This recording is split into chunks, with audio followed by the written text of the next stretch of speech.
अहिल्यानगर जिल्ह्यातील पाथर्डी नगर, राहुरी, नेवासा तालुक्यातील 45 गावामधील 102 पाझर तलावासाठी महत्त्वपूर्ण ठरणाऱ्या वांबोरी चारी टप्पा 1च्या पाईपलाईन दुरुस्तीसाठी आणि मुळा धरणातील फुटबॉल आणखी खोल घालण्यासाठी 14 कोटी रुपयांचा प्रस्ताव शासनाकडे सादर केला असून या प्रस्तावाला मंजुरी मिळताच वांबोरी चारी टप्पा 1चा प्रश्न प्राधान्यानं मार्गी लागणार आहे. वांबोरी चारी टप्पा 2च्या माध्यमातून डोंगराच्या कडेला असणाऱ्या शेतकऱ्यांचे 60 वर्षांपूर्वीचे स्वप्न येत्या 2 वर्षात साकार होणार असल्याचं प्रतिपादन आमदार शिवाजीराव कर्डिले यांनी वांबोरी चारी टप्पा 2च्या कामाला जमिनीत पाईप टाकून प्रारंभ केला यावेळी बोलताना केलं आहे. पाथर्डी तालुक्यातील कोल्हार इथं टप्पा 2च्या कामाला शनिवारी जमिनीत पाईप टाकून प्रारंभ करण्यात आला. या पाईप टाकण्याच्या कामाचा शुभारंभ आमदार शिवाजीराव कर्डिले यांच्या हस्ते करण्यात आला. या कार्यक्रमाप्रसंगी माजी सभापती काशीनाथ पाटील लवांडे, माजी सभापती संभाजी पालवे, माजी सभापती बाळासाहेब अकोलकर, शिवाजी पालवे मेजर, जलसंपदा विभागाचे कार्यकारी अभियंता जगदीश पाटील, उपअभियंता भूषण उबाळे, मार्केट कमिटीचे सभापती सुभाष बर्डे, संचालक वैभव खलाटे, अरुण रायकर, मिरी तीसगाव योजनेचे अध्यक्ष एकनाथ आटकर, चेअरमन पुरुषोत्तम आठरे यांच्यासह मान्यवर उपस्थित होते.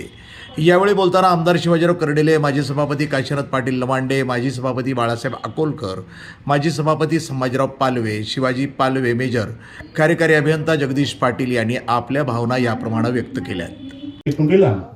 आपल्या जिल्ह्याच्या पालकमंत्र्यांच्या हस्ते आपण ह्या योजनेचं आपण भूमिपूजन करण्याचं काम केलंय.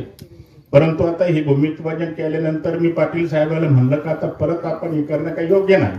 ते म्हणले आपण काही कुठल्या प्रकारचं भूमिपूजन आपण करत नाही, परंतु आपलं जे काय आता टप्प्या 2चे जे काही काम सुरू होतं त्याची जी काही पाईप टाकायचं काम होतंय तो आज आपण आपल्या उपस्थितीमध्ये सगळ्यांच्या आपण आता हा कार्यक्रम करण्याचं काम केलं. परंतु हे होत असताना आता बऱ्याच जणांनी वेगवेगळ्या प्रकारच्या सूचना मांडल्या. इथं 1 पाईप टाकला, तिथं 2 पाईप टाकले, तिथं 3 पाईप टाकले, त्या तलावात पाणी जाईन, ह्या तलावात जाईन, त्या तलावात पाणी जाईन. मेहरबानी करून आता तुम्ही नेते मंडळीने सुद्धा आता तुम्हाला सांगतो का सध्या एकच काम करा का आता ही जे काय पूर्ण इस्टिमेट जी झालं की टेंडर झालं ती एकदा काम पूर्ण होण्याचं काम होऊ द्या. नाही तर परत तिथं पाणी घाला आणि इथं पाणी घाला तर आपण केलं तर हे काम बंद पडून जाईल. परत कोणीतरी येईल का मग ह्या कामाबरोबर हे काम आम्हाला लगेच करून द्या, ते काम लगेच मार्गी लावून देण्याचं काम करा. आपण काय त्याला नाकारीत नाही, परंतु आपल्याला ज्या ज्या गोष्टी आपल्याला शक्य होतील त्या गोष्टी आता जिल्ह्याचे पालकमंत्री म्हणून आता खाते सुद्धा आपल्याकडेच आहे. काय करायचं आणि काय नाही करायचं सगळे अधिकार सुद्धा आपल्याकडेच येतात. आणि आपण ज्या ज्या तुमच्या शेतकऱ्याच्या पूर्ण अपेक्षा असतील, ज्या पूर्ण होणाऱ्या असतील त्या मात्र 100% मार्गी लावण्याचा प्रयत्न 100% केला जाईल. त्याची खात्री त्याचा विश्वास ह्या निमित्ताने खरं वास्तविक देण्याचं काम आपल्याला करतोय. परंतु आता ही काम मार्गी लागलं पाहिजे. ज्या ज्या लोकांच्या जसं आता साहेबांनी सांगितलं आता इथं मधले चिंचोलीपर्यंत ज्या ज्या लोकांचे आपण पाहिलं अक्विजिशन केले त्यांना ज्यांना मोबदला द्यायचा तो मोबदला दिलाय. पण इथून पुढे जे काय आपल्याला ही पाईपलाईन जाणार आहे ती मात्र आता तुम्हाला सांगतो का शेतकऱ्यांनी काही कुठल्या प्रकारचे अडवण्याचं काही कारण नाही. कारण खाली आता 2 मीटर जाणार आहे आणि 2 मीटर गेल्यानंतर तुम्हाला जे काही पीक घ्यायचे असेल, जे काही उत्पादन घ्यायचं असेल त्याला मात्र कुठल्याच प्रकारचे त्याची काय अडचण येण्याचं काम होणार नाही. आणि ते सहकार्य करण्याचं काम आपण प्रत्येक शेतकऱ्यांनी करण्याचं काम करावा ही आपल्याला या निमित्ताने त्या ठिकाणी विनंती करण्याचं काम करतोय. आणि ऑगस्टपर्यंत आपल्याला हे काम पूर्ण करायचंय. म्हणून आता रेड्डी साहेबाला सांगू इच्छितो ऑगस्टपेक्षा जास्त कालावधी काय लावण्याचं काय काम करू नका. तुम्हाला काही तांत्रिक अडचण आली हे ग्रामस्थ गावकरी तुम्हाला सहकार्य करण्याचं काम करतील. आम्हाला ज्या ज्या सांगताल त्या गोष्टी आम्ही आपल्याला मदत करण्याचं काम करू. परंतु ऑगस्टपर्यंत प्रत्येकाच्या शेतकऱ्याच्या 23 तलावामध्ये आपण पाणी घालण्याचा प्रयत्न 100% करण्याचं काम केलं पाहिजे. ही अपेक्षा या निमित्ताने आपल्याला करण्याचं मी आपल्याला काम करतोय. प्रत्येक तालुक्यातल्या जनतेचं ते रक्त पुन्हा एकदा एक उसळू द्या.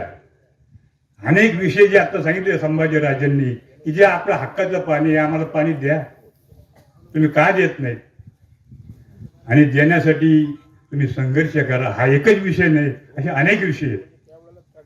आणि म्हणून माझी या कार्यक्रमाच्या निमित्तानं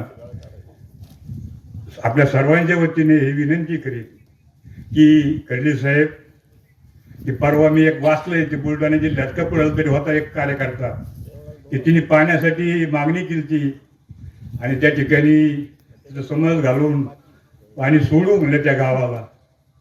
शेवटी ते पाणी आलं नाही, ते मग त्या कार्यकर्त्याने आत्महत्या केली. आणि म्हणून आम्ही जे स्वप्न ठेवलं होतं राजकारणामध्ये येण्याचं नाही, सत्तेमध्ये येण्याचं नाही, मोठेपण मिळवायचं नाही, संपत्ती मिळवायची नाही. त्या काळामध्ये बबन ढाकण्याबरोबर लढलो आम्ही, तर फक्त या तालुक्याला पाणी मिळालं पाहिजे, या तालुक्यातल्या लोकांच्या हातातला पायता निघाला पाहिजे आणि एक कुठेतरी वेगळं चित्र या तालुक्यामध्ये निर्माण करणारा नेता असे एक प्रतिमा त्या काळामध्ये ढाकणे साहेबांची निर्माण झाली आणि त्यांनी त्या परीने संघर्ष केला. आणि म्हणून मला आजच्या या कार्यक्रमाच्या निमित्तानं तुम्हाला हेच सांगायचं की खरेले साहेब, या आम्हाला या गोष्टीचा आनंद आहे की 12 गावं आणि 32 पाझर तलाव तुम्ही घेतले, आनंद आहे. पण आमचं जे हक्काचं पाणी आहे पहिल्या टप्प्यातल्या मळीपर्यंत, ते पाणी तुम्ही देऊ शकले नाही. तर साहेबाला माहिती आहे की मी एक दोन दुखण्यामध्ये वाचलोय, नाही करायचे कधीतरी मरायचंच आहे. त्या प्रश्नासाठी जर मला आयुष्य घातलं, त्या प्रश्नासाठी जर मला मारायची वेळ आली तर 100% संभाजीराजे की मी स्वतःचा आत्मत्याग करीन. परंतु हे पाणी जे दुसरं पहिल्या टप्प्यातलं पाणी आमचं हक्काचं तर तुम्ही आणू शकले नाहीत. तर शेवटी गोड बोलून गप्पा मारून एकमेकाची स्तुती करून फायदा काय या लोकांना. आणि म्हणून माझं संभाजीराजे की आम्ही तुमच्या बरोबर आहोत. काल आताच उल्लेख केल्याप्रमाणे खंडोबोळीचा आमचा एक छोटा गाव तलाव आहे साहेब, 300-400 मीटरचा विषय. छोटा जरी पाईप टाकला कोकाच्या तलावातून तरी तिथं पाणी जाऊ शकतं. तर अशा प्रकारचं त्याचं एक व्हावं असं एक सर्व ग्रामस्थ विनंती करतो आणि पुन्हा एकदा सर्वांचे आभार मानून या ठिकाणी थांबतो. जय हिंद, जय महाराज. मी आणि मोहनरावनी आम्ही एक अडथळे जे अडथळे आले ते कसे पार केले हे आमचं आम्हाला माहित. आणि त्यावेळेला अजून एक सांगतो, पहिली योजना फक्त 37 कोटी रुपयांची होती. ती योजना DC2 म्हणजे आव्हरवाडीतून पाणी उचलायचं आणि उदरमालच्या टेकडीवर टाकायचं. मी आणि मोहनरावनी त्याला कडाडून विरोध केला. तर ही पहिलीच योजना 2007 साली आलेली होती. 2007 साली पहिल्यांदा पाणी आलं, पण ती पाणी हीच योजना नीट चालना, कोणी फोडीतं, कोणी काही करतं, कोणी त्याला मालक नाही राहिला.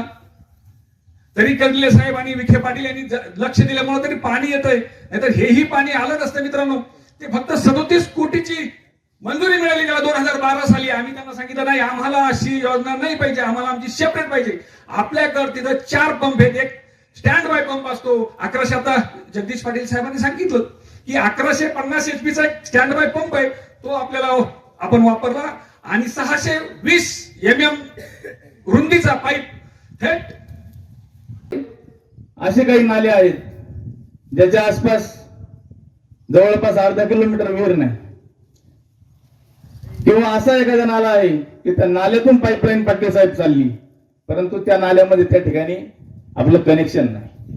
तर माझी आमच्या कोल्हार ग्रामस्थांच्या वतीनं या ठिकाणी आपल्याला विनंती आहे की ज्या नाल्यापासून विहिरीला फायदा होणार नाही, त्या नाल्याच्या बदल्यात जर दुसरे 10, 20, 50 शेतकऱ्यांचा कुठे फायदा होत असेल आणि कमी खर्चामध्ये होत असेल, त्या ठिकाणी लागणाऱ्या नळ्या जर अर्धा किलोमीटर नळी वायाला जात असेल आणि जर अर्ध्या किलोमीटरच्या आत जर ते काम होत असेल, तर पाटील साहेब मला असं वाटतंय की त्या गोष्टीचा आपण विचार केला पाहिजे. ज्या नाल्यातून पाईपलाईन चाललेली आहे, या ठिकाणी सुभाष भाऊंचं तिथून पाईपलाईन चाललेली आहे नाल्यातून, परंतु त्यांना त्या ठिकाणी कनेक्शन नाही. तर त्यांचं म्हणणं होतं आमच्या नाल्यातून पाईप चाललाय तर आम्हाला त्या ठिकाणी एक कनेक्शन द्यावं. तर अशा पद्धतीचे जे काही अडचणी आहेत की कर्डिले साहेब एका दिवशी आपण एक मीटिंग आयोजित करावी की ज्या लोकांना शॉर्ट मध्ये मोठा खर्च न होता ज्या गावामध्ये आपल्याला काही सहकार्य करता येईल अशा लोकांसाठी आपण एक मीटिंग आयोजित करावी आणि त्यांना त्या पाण्यापासून ते वंचित राहू नयेत त्यासाठी आपण प्रयत्न करावा अशी मी उपस्थित असलेल्या सर्वच गावच्या वतीने या ठिकाणी आपणास विनंती करतो. प्रत्येक तलावाला आपण पाणी मोजून देणार आहे. तर सदन वितरण कुंडाची सुद्धा आपलं जो मोरदरा टेकडीवर फॉरेस्टची जमीन आहे त्याची परमिशन भेटलेली आहे, त्याचं काम सुरू होत आहे. तो साधारणतः 3 मीटर डायमीटर आणि 6 मीटर उंचीचा असे स्टोरेज टँक आहे. तिथून पाणी ग्रॅव्हिटीनं तिथून हे पूर्ण पाणी आपल्या करंजीपर्यंत जाणार आहे. साधारण वितरण व्यवस्था जी म्हणलं ती 29 किलोमीटरची आहे जवळपास. HDP पाईप जे आहे त्यातून आपले प्रत्येक तलावापर्यंत पाणी जाणार आहे. आणि सर याच्यामध्ये आपल्या ऑगस्ट 26 पर्यंत काम करण्याचं टेंडरला नियोजन आहे. त्याच्या आधीच म्हणजे आमचा एवढा विश्वास आहे की निविदाच्या 2 वर्षाच्या आधीच आमचं काम पूर्ण करायचं नियोजन आहे. कारण आपल्याला सर्व काही गोष्टी उपलब्ध आहे. आपल्या सर्व लोकांचं सहकार्य पण मिळत आहे. सर्वात महत्वाचं की आता जी पाईपलाईनला मोरदरा टेकडीपासून पुढे करंजीपर्यंत येतो त्याचं भूसंपादन नाहीये. आपण 1.5 मीटर ते 2 मीटर खाली पाईपलाईन आपली जाते. शेतकऱ्यांच्या शेतातून न्यायची आहे. जिथं काही क्रॉप असतील किंवा पिकं असतील त्याचा पण सुद्धा आपण पंचनामा करून शासकीय त्यांना पण आपण अनुदान देणार आहे, ज्याचे आपण पीक नुकसान भरपाई म्हणतो त्याच्यामध्ये, जेणेकरून आपले काम कुठेही अडचण नाही होणार आणि लोकांच्या सहकार्याने आपण लवकरात लवकर विहित वेळेमध्ये काम पूर्ण करणार आहोत याची मला आशा आहे. आणि आपल्यासोबत आपले लोक सर्व गाव असतात आणि आमदार साहेब आपल्यासोबत आहेत आणि मंत्री महोदय पण आपल्या जिल्ह्यात आहेत. सर्वात मोठं सगळ्यात अभिनंदनची आणि आशेची बाजू म्हणजे जलसंपदा मंत्री महोदय आपल्या जिल्ह्यामधले असल्याने आणि हा प्रोजेक्ट विहित वेळेमध्ये नक्कीच पूर्ण होईल आणि आपण जो डिझाईन केला त्यानुसार सर्व तळ्यांना आणि प्रॉपर पाण्याचं नियोजन करून पाणी मिळेल आणि ऑगस्ट 20 पर्यंत आपलं काम पूर्ण होईल. धन्यवाद सर. यावेळी शिवाजी गर्जे, संतोष शिंदे, सुरेश चव्हाण, उद्योजक बापूसाहेब तागड, बंडू पाठक, अशोक अकोलकर, रावसाहेब लोहकरे, प्रदीप टेमकर, युवराज जोगदंड, शिवाजी भाकरे, आबासाहेब अकोलकर, नवनाथ आरोळे, राहुल अकोलकर, विवेक मोरे, बापू गोरे, दिलीप गीते, विजय पालवे, कॉन्ट्रॅक्टर IB रेड्डी, गौरव ढाकणे यांच्यासह लाभधारक शेतकरी मोठ्या संख्येनं उपस्थित होते. प्रतिनिधी भिवसेन टेमकर, NTV न्यूज मराठी, पाथर्डी, अहिल्यानगर.